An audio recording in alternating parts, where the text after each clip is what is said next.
All right, away we go. I can't believe it. It is November the 26th, Tuesday. Welcome into another edition of the Happy Hour Tip-Off Show, powered by WagerTalk.com. I'm Joe Raineri. He is Ralph Michaels, WagerTalk.com, SportsMemo.com. That's where you can find us and everything that you need to know about college hoops right here, one place over the next 20 minutes. And Ralph will start with saying we got a lot of shout-outs, a lot of love from you guys there on social media and on YouTube. You know, it's always nice when both dogs come in and hit yesterday, Ralph, like we ended up. We write it out like that every show, don't we? Well, Joe, we talk about, being in control when you're betting. You're not making a bunch of crazy bets. College basketball being crazy. The Thanksgiving week can be crazy. But it's okay to make a few small fun bets, and that's why we do our money line upset parlay talk, because we're both picking dogs that we think have a shot to win outright. When they do, you get a huge payout like last night, and that's the second time they've hit in the last 5 days. So if they hit once a week, it's going to be for a profitable venture. So let alone twice in the last couple times is great. Yep. All right, let's take a look at some of what we saw last night as far as the movers and shakers. And if you are new to the show, first of all, welcome in. Second of all, make sure that you are subscribing to us here at Wager Talk TV in the upper right-hand corner. But, Ralph, we'll go to some of these top performers here, and we had quite a few of them last night here in games. Including a couple of games that were, well, let's say a little closer than we thought they would be. Well, yeah, no question. Valpo, that game went into overtime. You'll see that was one of the largest overcovers down when we get to that segment in a second. But, Javon Freeman played 40 minutes, so you have to take a look at those minutes, especially if they're playing tournaments. When you have your top guys in overtime playing that many minutes. But Freeman with 32 points, 9 rebounds, 4 assists, 4 steals. And then Gomez from Northridge, 30 points, 3-4-2. KJ Johnson from Lipscomb, a guy we've mentioned before, I believe, 23, 7, 8, and 1. And then Alfred, Archibald, and Taylor from A&M, La Tech, and Austin Peay put up 23+. 5+ rebounds, and nice job with some steals and assists. Yeah, and that's, of course, guys, a reminder here that this is tournament time here this week. As you see, there's an awful lot of tournaments all over the country. Maui, for instance, you'll see a lot of these neutral. And look at these. We had a whole bunch last night. We'll start with the one we talked about. How about Vatech, Michigan State, Virginia Tech? What can you say? They were getting...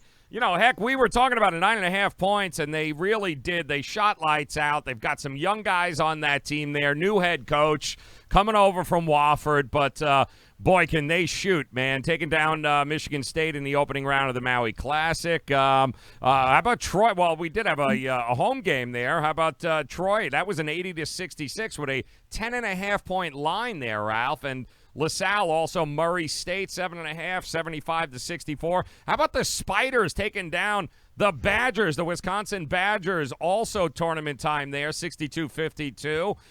George Mason, Old Dominion, 60-53, and of course Stanford, Oklahoma.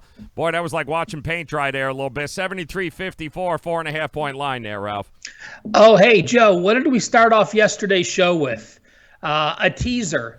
Oklahoma starts slow.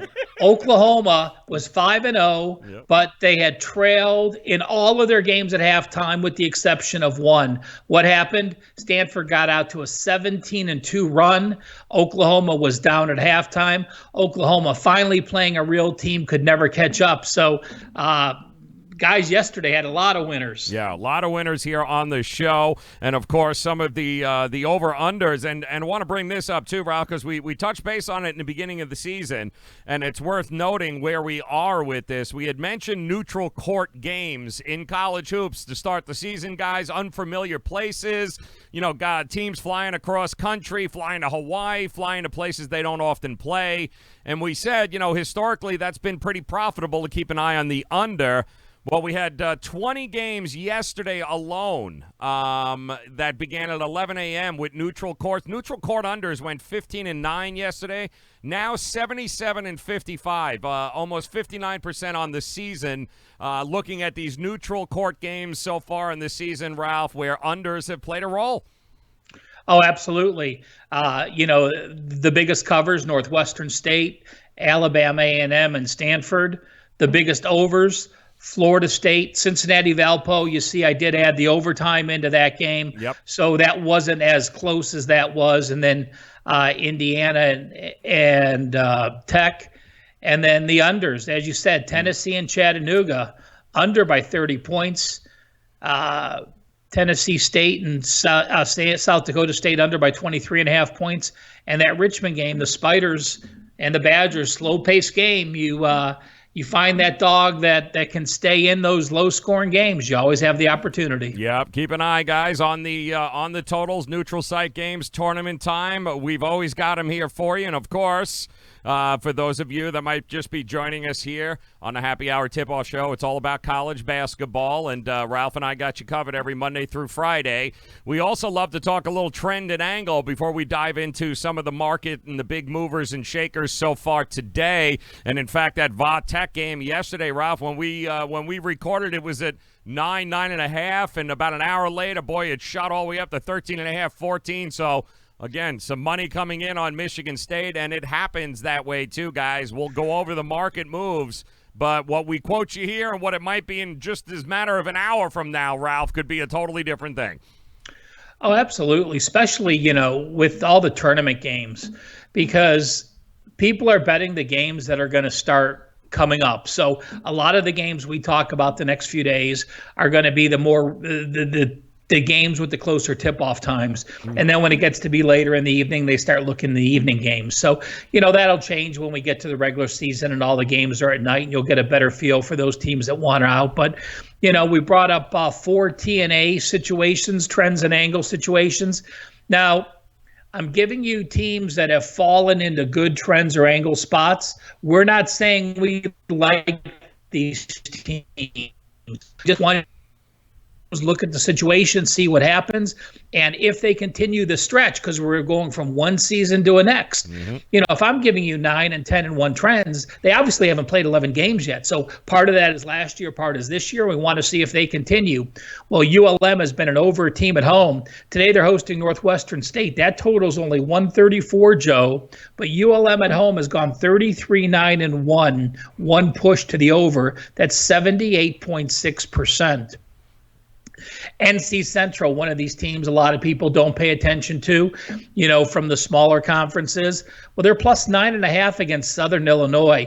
NC State on a current 13-1 run against the spread with a push. So 13-1-1 ATS their last 15 games.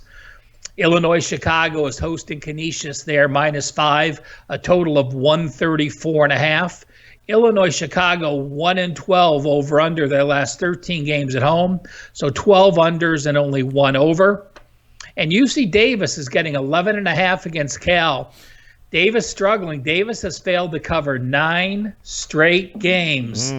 And to me, it looks like they're getting a cheap price. I even thought it would be higher. So Cal's one of those plays that was close to being a play for me, but didn't quite pull the trigger.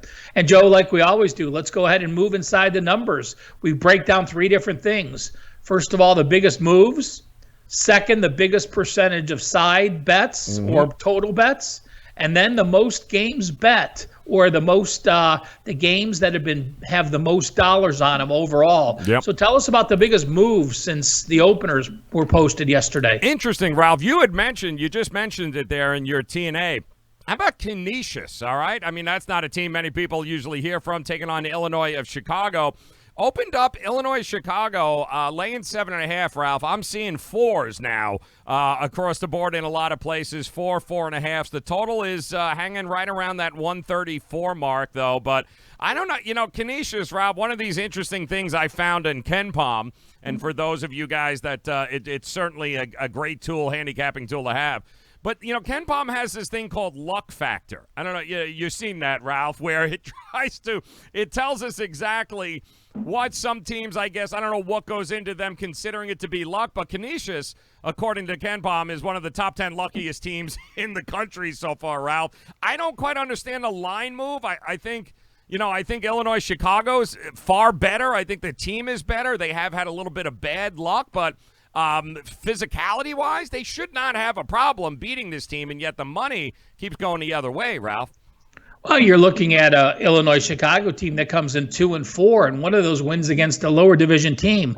Their only win on the year was Robert Morris, who is not a good team. Canisius at least has knocked off Bucknell and St. Bonaventure their last 2 games. So, to me, I can understand the move because it is. I mean, you're looking at record, you're looking at body of work. You're looking at a team that's played a tougher schedule and has had a 2-2 record coming out of it. Yep. Well, it'll be very interesting to see exactly where that game goes from here. Total hanging true there at 134 in a lot of places. Another game, Ralph, that we're starting to see a lot of very interesting, some interesting numbers on anyway. And let me make sure that I got it here. Let me pull it down.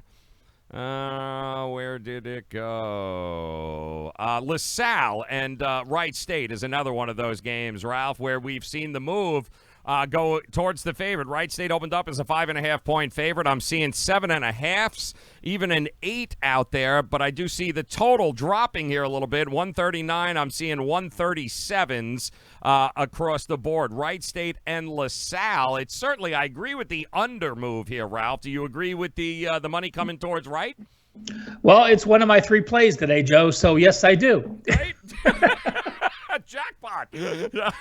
Jackpot. You're all over that game. Well, it's interesting, Ralph, because it's moving, and it's moving rather well there. So I think you're good to go. That is at 7:30, guys, also. Keep an eye on that one. And talk to me about George Mason and Nebraska. I'm not sure if you've got another one of these, though, but this one keeps going back and forth. It is getting some money. Nebraska seems to be getting an awful lot of the ticket, but the price – it's kind of out of pick 'em, Ralph. It's not moving much, and yet I'm seeing a big ticket count come in towards Nebraska. Is that one of your plays as well? No, it's not. Nebraska was one of those teams that I think they were the least experienced team coming back. They had nobody. They're just relying on JUCOs and freshmen, and they lose to Riverside, which was not a good loss, and they lose to Southern Utah in overtime, and then Southern is probably one of the worst teams there is, and they only beat them so you have a Washington State win, which doesn't impress me. You have a South Dakota State win that doesn't impress me. Mm-hmm. I think George Mason is the right side. Yep, and one other interesting one of note here, Ralph, is going to happen at 10:30. I believe out in Maui. In fact, here that's seeing a lot of action, a lot of movement here. And it's a team that we've talked about. Kansas, of course, which is everybody is a household name. But how about BYU, Ralph? There's not a lot of people that wanted to give BYU any credit. As a matter of fact, we talked about them over the weekend there. We saw the line move away from them in a couple of spots thus far this year. I know you've liked BYU, and the tickets are coming at BYU. Not enough money yet to make a move, but certainly a lot of people are jumping on BYU here, getting 10 points. Well, I was on them against Boise, just fell short in overtime. We liked them against UCLA last night and like them again against Kansas. Mm-hmm. It takes – you always have to worry about how long it's going to take a new coach to take hold. Right. Mark Pope came from Utah Valley State. The BYU's best player now is a Utah Valley grad that came with him in Jake Toulson. So, they're a quality team.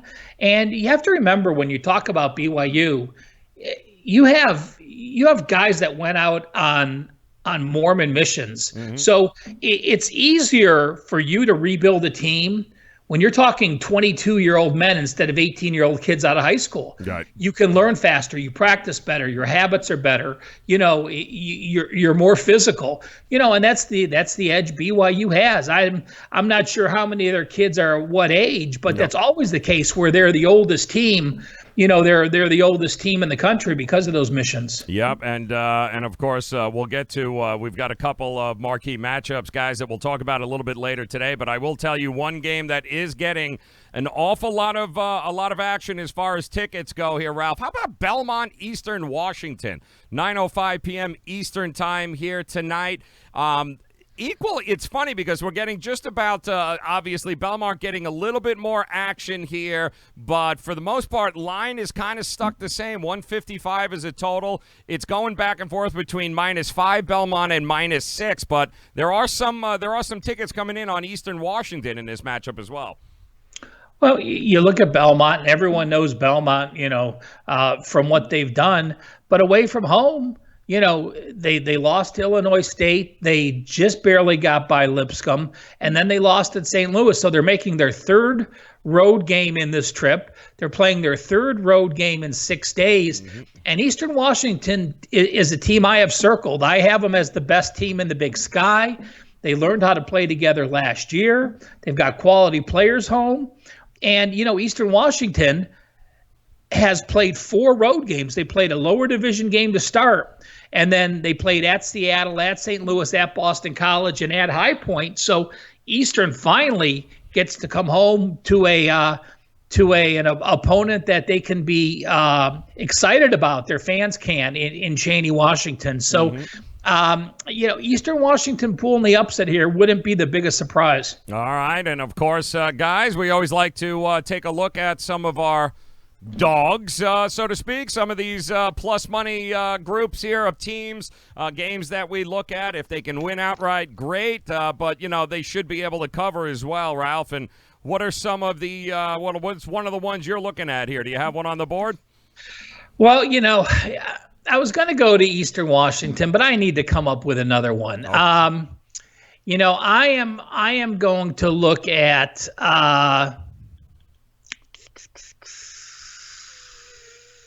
I'm going to go Richmond against Auburn. Richmond getting 9.5. It's gonna go. All right, good. I like that. We're on the same page. And were you going there too, Joe? I was going to be one of mine. Absolutely. Yep. Yeah, Auburn's getting all the love, and they blew out New Mexico, but really they haven't played anyone. They played Davidson. This is probably their toughest opponent, and I like teams that had it easy, and a lot was made of them running New Mexico out, but. New Mexico, if those guys watched last week, New Mexico was playing a New Mexico State team that was banged, missing a couple guards. So then by transitive properties, that win against New Mexico State wasn't that good. And then Auburn's win over New Mexico isn't that good. Yeah, New Mexico is a very good offensive team, but they don't have the defense to be able to keep up with Auburn and stop their three-point shooting. Richmond can. Richmond has all 5 starters back. Richmond's a team that is experienced, can play some defense. It doesn't run. They will slow the pace a little bit. So we'll call for the Spiders. You know what I'm going to do here, Ralph? I'm going to go I'm going to go contrarian here because they've kind of owned this matchup, and we did bet against them last night, but I got to think I'm back in OU here, going up against Mizzou here at a little Big 12 conference matchup here.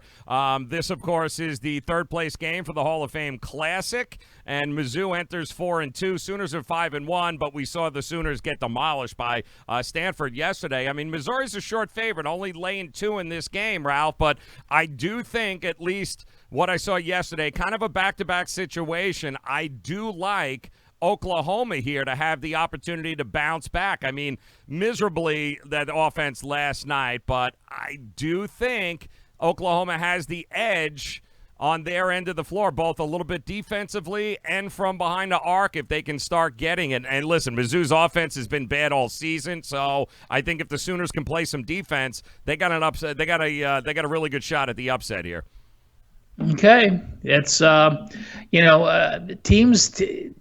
It's what have you done for me lately? Right. And there's a lot of times you're getting line value playing against a team that was upset, or playing on a team that got upset. So can't argue with the thought process. Yeah, well, you never know. That's the whole thing. You never know. And I like OU. They're just too good a program there not to be kept down all that time. All right, Ralph, let's go to some of the situationals. Do we have one here tonight that you're looking at that applies? Well, I like Old Dominion coming off a loss to George Washington. They're facing Washington State, and they're coming off the loss to Nebraska. And I look at the two opponents, and I think Old Dominion is by far the better team in this role. Washington State lost to that Nebraska team we talked about that didn't have any returning starters, and it was a game that Washington State led at the half and fell apart in the second half. So I look at the matchup here, and I just think Old Dominion's defense is going to be able to shut down Washington's offense. Their defense is in the top 80 range, where Washington State hasn't. And I see the Cougars having some trouble. So Old Dominion, as this situational play for today, off the conference losses, playing in that whatever the matchup game is now. And I'll throw one more dog out there, too, that I had circled on the card here, Ralph. And I'm going to fade Wisconsin here tonight, laying a big number 5 against New Mexico here. The Badgers have had a problem covering the number for a while now. They failed to cover, I believe, in 4 of the last 5 overall, 5 of the last 6 on a neutral site game like tonight. And New Mexico, on the other hand, has been pure money. Covered 9 of its last 12 following a straight-up loss. When they get blown out, they tend to come back, and they tend to give a great effort. I think 5 or 6 is asking a little much of this team. I like New Mexico to keep this one at least within the number, Ralph. Well, we know it'll be a little higher scoring because New Mexico will try to press the pace. And like I said, I'm a fan of the Lobos. Yeah. They're headed in the right direction. They have Lyles that transfer from Ohio State, who's leading the team. It gives them a veteran. They have veteran guards. So, Wisconsin's one of those teams that if you're going to back them, you're going to pay the premium price for the name tag, and those are the teams you want to look to play against. Yep. All right, now talk to us marquee matchups here, Ralph. We've got 2, including, and I guess we'll start with our friends there at Va-Tech that took care of business last night in the Maui Invitational. Not going to get easier. Dayton, in fact, will be their opponent here tonight. Took down Michigan State, played really, really well. Dayton, they're pretty good, too, in their own right, Ralph.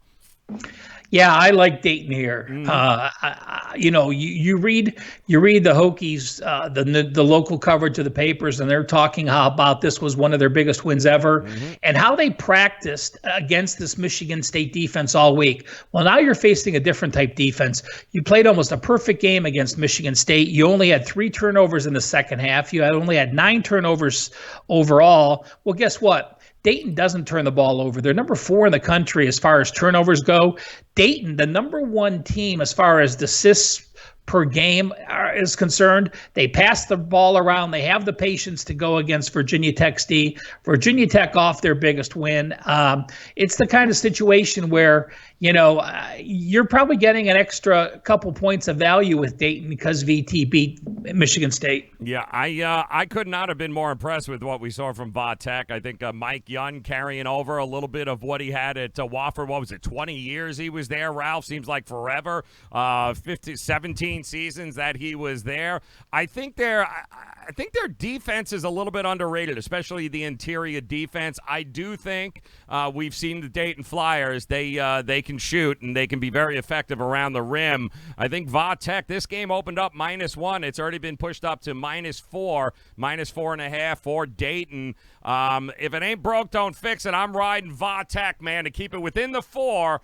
They might lose a close one, but I think they keep it. This has got like last possession bucket written all over it, I think, here, Ralph. Well, that's the great thing about these games. We look at them and we don't have to agree on them. And and when we look at these marquee matchups, It's not always the number one marquee matchup, but we don't want to talk about the same teams as we did yesterday. Right. So, we're switching them up a little bit because we talked about the two teams that were playing in Kansas City. Yep. So, this today we want to switch them up and look at another set of games. Yep. Now, the other marquee matchup that we're focusing on, a couple of teams that we have not had a chance to. Well, we talked about one early on in the season. Colorado taking on Clemson. And the Buffaloes, let's face it, can they remain undefeated at a neutral site? You and I both talked about this Colorado team. We like the makeup. We liked how they can go about it. This is a team that can play defense. This is a team also that can shoot, without a doubt, can shoot the rock here. And this is going to be in your neck of the woods, Ralph, at the T-Mobile Arena in Vegas. It is. We're shooting Wager Talk videos this afternoon, and I was going to try to get to the game, and I don't think I'm going to be able to, but I do like the Buffs. To me, they are one of the teams that I had multiple arrows up at the beginning of the year. I had a play on them against Arizona State. I had a play on them with Irvine. They just play shutdown D. They are an elite defense. They're forcing 19 turnovers. They've had at least 19 turnovers in all four versus all four opponents. And we're talking about some decent opponents. And then no one's top 40% shooting. Clemson comes in shooting 45%. So you have a clash in style. And I'm certainly going to take the team that plays the better defense in that clash of style. Yeah, and I agree with you 100%. I do like Colorado in this matchup, and I just want to make sure that that I'm getting the number here. Okay, opened up -5 Colorado. It's hovering right around that -4.5, -5. I do like the over in this too. I lean that 131.5 is the number, and we've got two teams that like and can shoot from three, actually, with some success. Clemson takes nearly 46% of their shots from three-point range. Colorado currently ranks 5th in the nation in three-point shooting. They're hitting 40% of their shots, guys. I think this is going to create some extra opportunities for buckets here, Ralph, and 131 seems a little low to me. I would lean towards the over in this matchup as well. One more note on the game. While both teams played yesterday, so there is some familiarity, Colorado also played 3 games here last year. This is where the Pac-12 tournament is. So you have much more familiarity having played 5 of your last 11 games in this venue. When I do my power ratings for the games, I actually give them a 1.5 because of that situation. They won their first 2 games. They lost a 3rd game last year in the Pac-12 tourney, and now this is their 2nd game here. So, to me, that's an added edge for the Buffaloes. All right, and of course, finally, guys, our best bet here, our best bets. Talk about a game or two that we like a little bit more than anything else. What's on the card here, Ralph, today for your best bet? What you going to go with? Well, we already know I had 3 plays today total. We already know that I like the Wright State side. So let's give out another one of my plays that, my all access customers got, and it's Butler. This is another contrast of style where Butler is playing lights out D already. And, Stanford got out to an easy run. They were up 17-2. They didn't have pressure against Oklahoma. They haven't faced a defense like this. Butler obviously has much more of a crowd friendly in KC. They actually had a decent sized backing in yesterday's game. I have Butler as a top 20 team. My line is 7.5 in this game that I made. They're only laying 3.5, and I like the Bulldogs. All right, I like that as well. And of course, the Hard Rock Hotel Riviera Maya, Mexico, will be the site. Wichita State, South Carolina here, Ralph, 6 o'clock Eastern time tonight. I'm sticking with them neutral site unders here.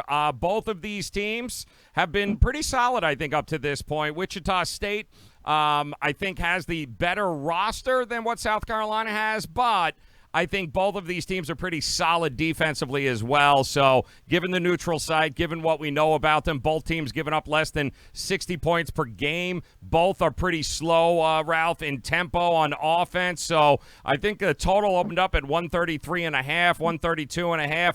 I do think the neutral court, the different setting, different country, given the tempo, I like the under in this matchup, the South Carolina-Wichita State. Well, South Carolina wants to play faster. If you look back at what they did last year, they were a top 50 tempo team. And I believe they're that again this year, but they just don't have the offense. They're really struggling. Even against the Wyoming game, they struggled. Yeah, they scored 66 points and they crushed them, but they're just not shooting well. So, you have a team that is not shooting well and that plays great defense against the Wichita State team that, no question, plays good defense and slows the pace. Yep, looking at the under there, and there you got it, guys. And just a reminder here, like Ralph said, his plays, they are up and they are available at wagertalk.com. All you guys have to do is get to Wager Talk today. You can do that right now. As a matter of fact, his plays, his packages are available. Plenty of games on the card tonight, including the 3 that Ralph has got ready to go at wagertalk.com. And Ralph, as always, been a lot of fun here, man. We made it a profitable Monday night. We're going to make it a profitable Tuesday night, and then we get to do this again tomorrow and recap it all once again and look for yet another big day in college hoops, Ralph. Thanks, Joe. Again, guys, this is what it is. It's going to be a tight little quick show, some nuggets on a handful of games. Just get your knowledge up in college basketball little by little as the season progresses, and we'll all be college basketball experts by the end of the year. Getting there, guys. Get to at Cal Sports LV on Twitter. Make sure you follow him. Good luck no matter what it is you decide to do. Come back and join us again tomorrow. Good luck, guys. We'll talk to you then.